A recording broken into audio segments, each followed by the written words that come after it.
It was a cold, rainy Monday morning as Mr. Dank, the science teacher of Jowood's elementary school, arrived just in time for his first class.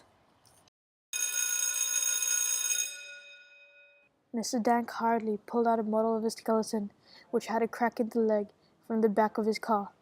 Mr. Dank wore long, black trousers and a blue, long-sleeved collar shirt with a tie.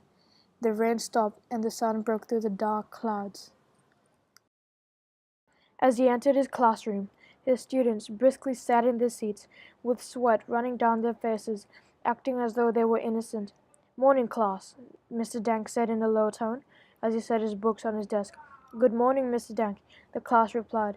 "Today we will be expanding our knowledge about the skeletal system in the human body," Mr. Dank uttered.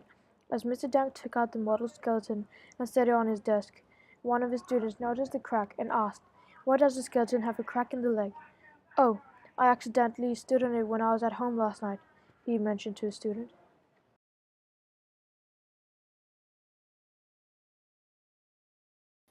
The moon hid behind the clouds as Mr. Dank came home late after a drink with his friends. His wife woke to the crashing sounds that he made in the kitchen. She walked downstairs, unimpressed with her husband. "Honey, it's late.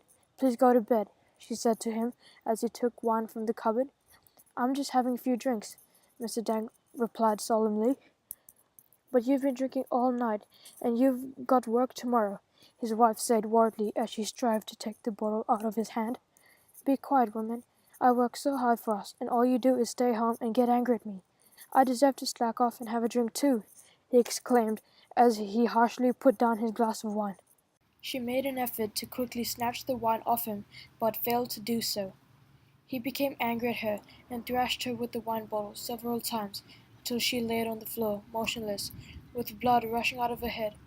Mr. Dank paused with surprise, not knowing what he had just done to his beloved wife. He thought to himself, "What am I going to do?" As he walked around light-headed, he wobbled over near his wife's body and accidentally stood on her leg and fell over and hit his head on the floor and got knocked out. When he woke up, sober enough to think right, near his wife, still lying on the floor motionless, he carried her into the bathroom and laid her on the floor.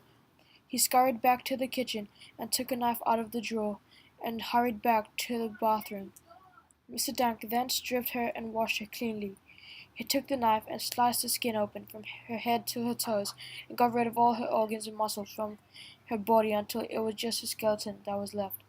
He then fastened her bones together so that they would not fall off, and made her skeleton into a model and polished the skeleton to make it look more convincing, then went to bed. "How did you stand on it?" Mr. Dank's student asked uncertainly. "Well, I was walking to the kitchen, and it just happened to be on the floor, and then I accidentally stood on it without any notice," Mr. Dank replied. "Oh, and Mr. Dank, who gave the model skeleton to you?" one of his students asked. "Well, my wife gave it to me yesterday," Mr. Dank giggled as he replied.